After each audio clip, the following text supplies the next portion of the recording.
Bapak Profesor Dr. Ujang Sumarwan yang sudah hadir dari awal acara ini sampai di akhir.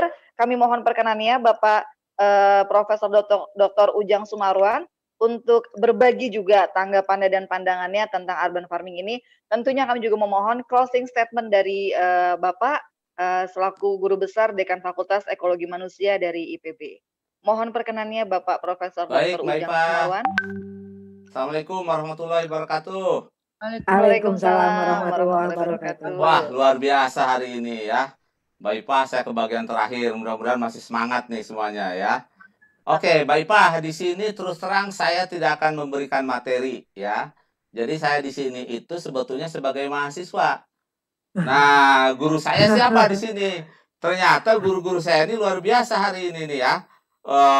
Ada Mbak Cut Yanti, udah lama kenal ya. Salam sama Bapak ya. Ada yang terhormat ini selebriti kita, Pak Ignatius Jonan ya. Kemudian berikutnya ada Pak Ahmad Fahrizal, Bang Ahmad Fahrizal, Mas Rizkilah, Kang Afid, Kang Ahmad Habibi, Kang Fidi, dan juga ini selebriti kita nih dari Tanihub, Pak Deeng. Kita ketemu lagi nih Pak Deeng, apa kabar? Alhamdulillah baik Bapak. Alhamdulillah ya. Oke, saya jadi di sini memposisikan diri sebagai mahasiswa nih. Ya, jadi menyimpulkan apa yang sudah dibicarakan ya. Nah, jadi saya bukan dosen ya. Jadi saya bukan guru besar nih ya. Nah, pertama, terus terang saya sangat appreciate kepada pemerintah DKI ya. Ini luar biasa. Dan saya punya hubungan punya hubungan emosional dengan DKI Jakarta. Karena saya lahir besar di Kelurahan Jembatan 5, Kecamatan Tambora, DKI Jakarta ya. Itu saya tinggalkan 40 tahun yang lalu ya. Kemudian saya hijrah ke Bogor. Nah, jadi saya sangat senang sekali generasi setelah saya ini memiliki aktivitas di pertanian yang luar biasa. Mungkin mohon izin saya sharing dulu ya sedikit ya. Share screen ya. Oke, baik.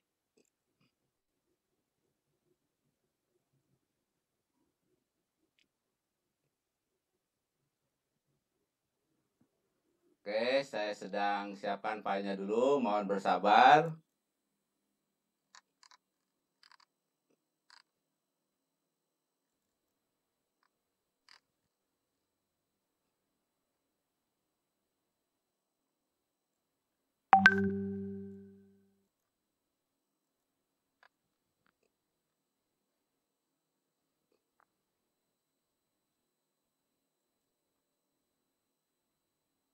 Oke, baik Bapak dan Ibu sekalian.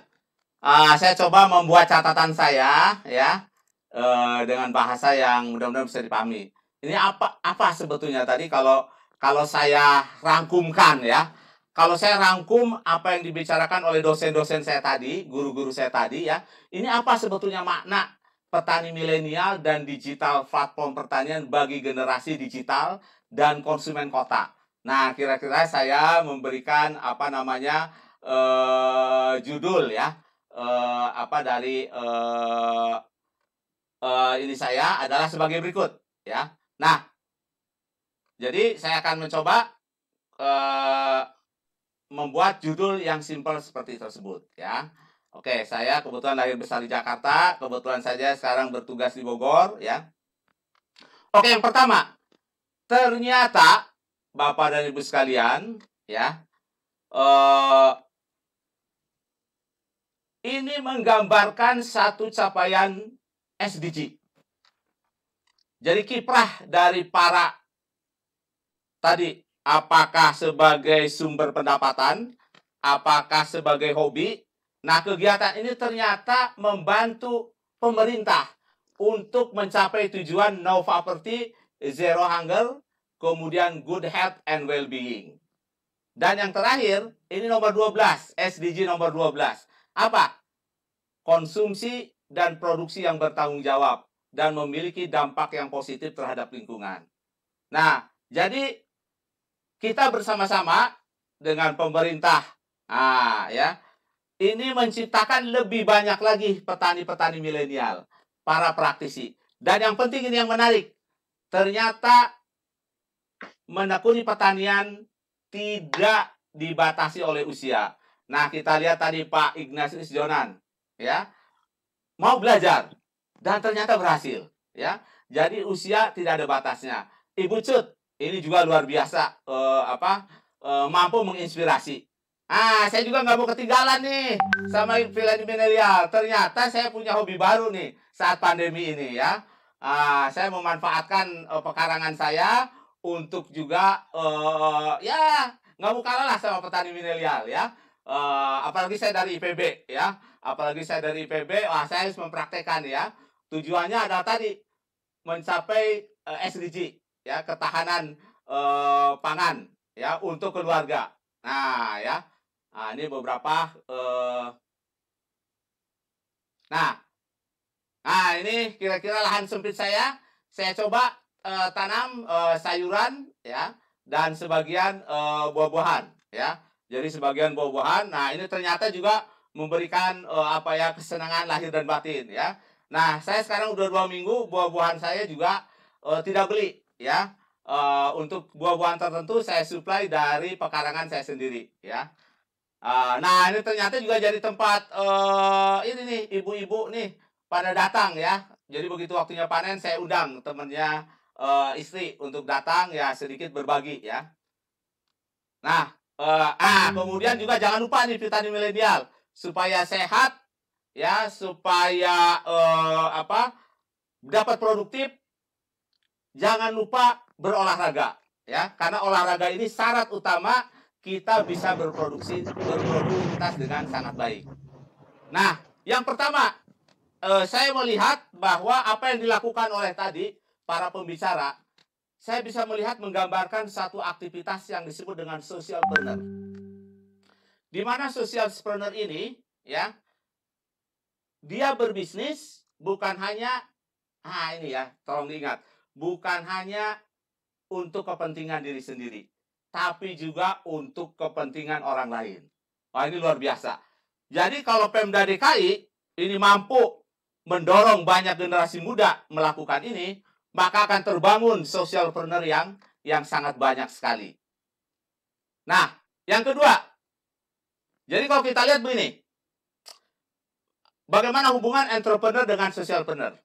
Jadi socialpreneur ini melaksanakan kegiatan bisnis, tapi juga sekaligus melaksanakan kegiatan sosial. Nah, jadi di tengah itu, yang kiri entrepreneur, yang kanan social activities. Nah, di tengahnya socialpreneur. Nah, jadi anak-anak muda tadi, termasuk juga yang senior, Ibu Cutyanti, Pak Ignatius, ini socialpreneur, ya. Aktivitas sosialnya ada, entrepreneurnya juga ada. Nah, ini menurut saya ini perlu diperbanyak. Karena inilah yang akan menjadi pondasi bagi ketahanan bangsa, ya. Jadi salah satu tugas negara yang paling sulit adalah mensejahterakan. Salah satu cara mensejahterakan adalah memberi pekerjaan. Memberi pekerjaan sangat sulit. Jadi harus datang dari diri masyarakat itu sendiri. Oke. Nah, ini yang harus disiapkan oleh seorang entrepreneur. Nah, saya melihat di sini para milenial ini sangat kreatif, melihat kondisi, melihat peluang yang ada, kemudian melakukan aktivitas pertanian. Nah, yang kedua, Bapak dan Ibu tadi yang menjadi pembicara, ya. Saya mohon lupa nih menyapa terlebih dahulu. Tadi saking semangatnya melihat milenial, yang saya hormati Ibu Suharini Eliawati, Kepala Dinas Ketahanan Pangan, Kelautan dan Pertanian DKI Jakarta. Mohon maaf Ibu, lupa menyapa. Terima kasih Ibu undangannya. Enggak apa-apa, Yang kedua, Bapak. Enggak apa-apa. Ibu Atika Saya lagi terpesona mendengarkan kuliah Bapak siang ini. Keren, Pak. Monggo dilanjut, Pak. Kepala Dinas Komunikasi Informasi Statistik Provinsi DKI Jakarta, dan juga Ibu Mujiati, ya. Dan serta para hadirin semuanya nih, ya, mudah-mudahan masih tetap semangat, ya. Nah, yang kedua, jadi kalau kita perhatikan di DKI Jakarta ini sudah tumbuh kelompok acuan. Apa maksudnya? Memberikan contoh nyata bagi generasi digital bahwa pertanian adalah alternatif karir yang sangat baik dan menjanjikan. Nah, itu pelajaran yang berharga bagi kita, ya. Dan ternyata anak muda ini bukan hanya melihat pulang, mau kerja. Yang penting itu, orang mau bekerja. Ya, jangan melihat gengsi. Kita tahu di kemarin saya melihat video pilot A380 dengan gaji ratusan juta. Masa pandemi ini dia harus bertahan, berubah menjadi pilot bus kota.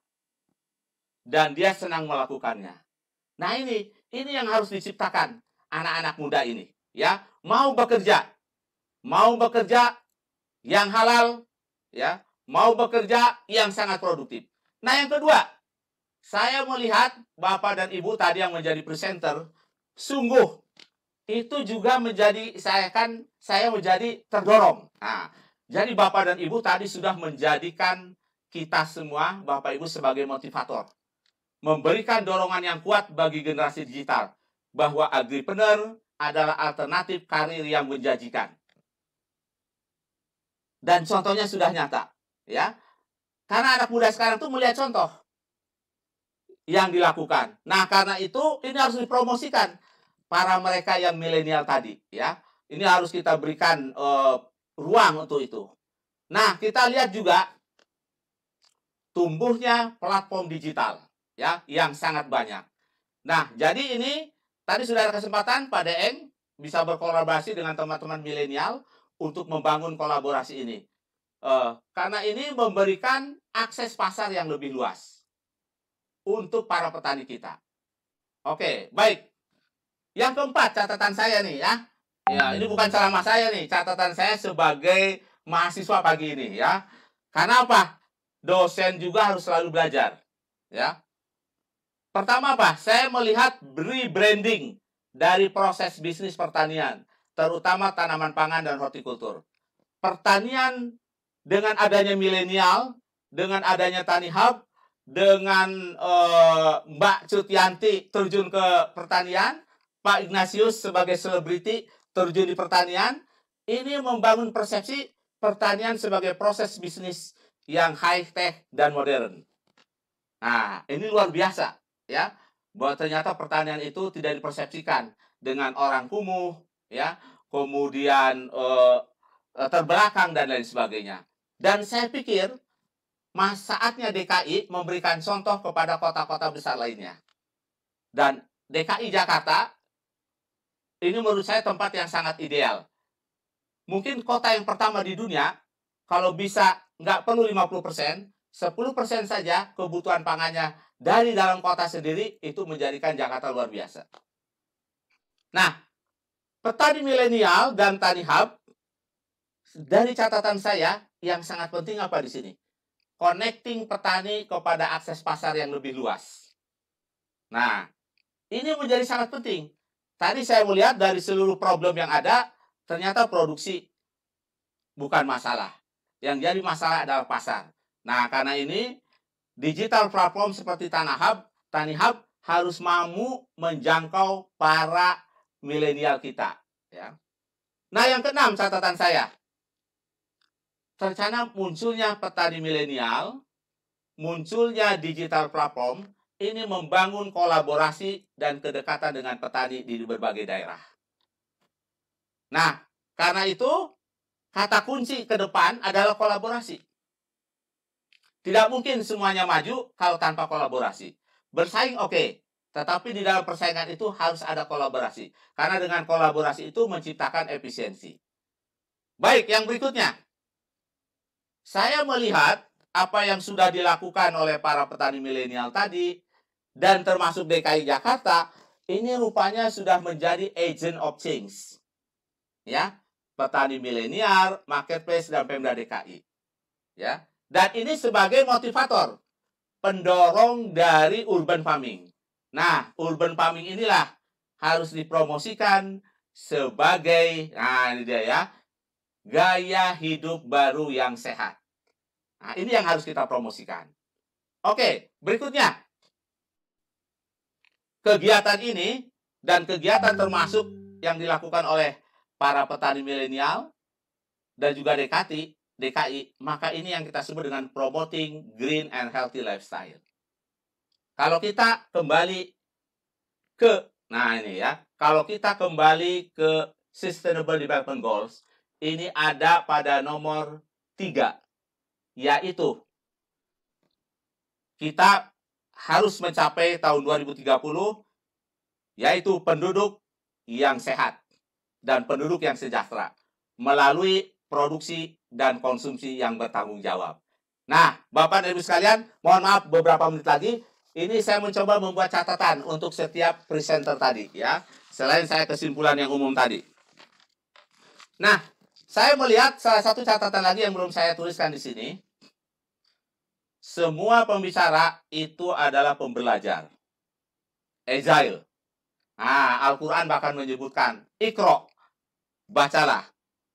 Saya lihat semua petani tadi itu selalu belajar dari kegagalan, belajar dari peluang yang ada. Dan itulah saatnya kita harus menjadi pembelajar yang sangat serius. Ya. Nah, Bapak dan Ibu sekalian, nah misalnya kita lihat, Abang Ahmad Fahrizal menemukan peluang pada saat pandemi. Wah, ini luar biasa. Ini adalah pembelajar sejati. Ibu Cutianti, saya lihat ini salah satu hal yang menarik. Sebagai orang tua sudah berhasil ya mentransfer budaya sehatnya, gaya hidup sehatnya ke anak-anaknya, sehingga anak-anaknya terdorong mau ikut serta. Ini kan luar biasa. Ini bisa menjadikan sebuah role model, ya. Karena anak-anak itu memang harus kita didik. Apa yang kita sukai yang bagus harus kita transfer. Pak Ignatius nih, catatan saya, inspiring, ya. Bagaimana dia menciptakan suatu kegiatan baru yang katanya supaya ada dampaknya kepada diri sendiri dan kepada orang lain. Nah, boleh dikatakan ini adalah sangat penting sebagai influencer. Yang berikutnya, Abang Haikal Kamil. Nah, ini memulai sesuatu dengan yang kecil. Nah, ini luar biasa. Ternyata peluang itu ada, ditawarkan untuk berbisnis. Nah, ini kan peluangnya luar biasa. Nah, yang kedua, Mas Rizkilah Salsabila Pram. Saya melihat beliau adalah pembelajar. Mau mencoba sesuatu yang baru. Sehingga dapat mengelola lahan yang sangat luas. Ya. Nah, Pak Apit, ini juga sangat pembelajar. Mulai hobi dengan 21 meter, sampai mampu memanfaatkan lingkungan sekelilingnya. Dan ini menurut saya luar biasa. Dan terakhir, nih Mas Ahmad Habibi. Ya. Mulai tanam aglonema. Dia membuat sebuah diferensiasi. Membuat sebuah diferensiasi pada saat orang lain kepada sayuran, dia kepada tanaman hias. Dan ternyata mendapatkan momentumnya pada saat pandemik ini. Ya. Nah, ini luar biasa. Dan yang berikutnya terakhir tentu tani hub. Ya. Harus diperbanyak tani hub yang lainnya. Ya, bahwa kita bersama-sama maju. Dan terakhir, manfaatkanlah YouTube. Karena kita bisa belajar banyak dari YouTube. Ya. Dan perguruan tinggi memegang peranan yang sangat penting. Ya, mereka meneliti, hasil penelitiannya ditransfer kepada masyarakat. Nah, itulah sekedar catatan singkat saya kepada generasi milenial tadi. Saya harapkan semuanya tetap istiqomah, sudah di jalan yang benar. Dan kalau sudah berhasil diri sendiri, ajak tetangga. Kalau sudah berhasil, ajak tetangga, ajak lagi kawan dan lain sebagainya. Nah, alhamdulillah, sebagai catatan, saya juga baru saja tadi panen timun, ya. Nah, kemudian timun itu sudah saya distribusikan ke keluarga saya. Semuanya happy, ya. Nah, demikianlah sharing saya, Mbak Ipa. Mohon maaf kepanjangan. Assalamualaikum warahmatullahi wabarakatuh. Waalaikumsalam warahmatullahi wabarakatuh. Tidak ada yang kepanjangan, Prof. Justru malah kurang. Namun karena keterbatasan waktu tentunya ya, Prof. Tadi saya bilang save the best for last. Dan emang the last yang the best dari Prof. Bahwa banyak hal yang hari ini kita pelajari ya, Prof. Betul. Dan itu mempengaruhi pola pikir kita yang tadinya tidak memiliki pandangan sempit dan kemudian akhirnya pandangannya meluas dengan mendengarkan sharing session dari para presenter yang hadir dalam webinar hari ini. Kurang lebih begitu, Prof. Terima kasih waktunya. Sehat senantiasa untuk Prof dan keluarga. Bapak dan Ibu yang berbahagia, ini saya pusing tadi Prof sebenarnya ketika Prof sedang mempresentasikan karena begitu banyak di kolom chat itu begitu banyak pertanyaan pertanyaan dari para rekan-rekan dari para audiens yang memiliki ketertarikan terhadap urban farming ini. Namun saya coba untuk dan tim mengerucutkannya hanya menjadi 5 pertanyaan yang saya tujukan kepada masing-masing presenter para petani muda. Saya akan bacakan yang pertama.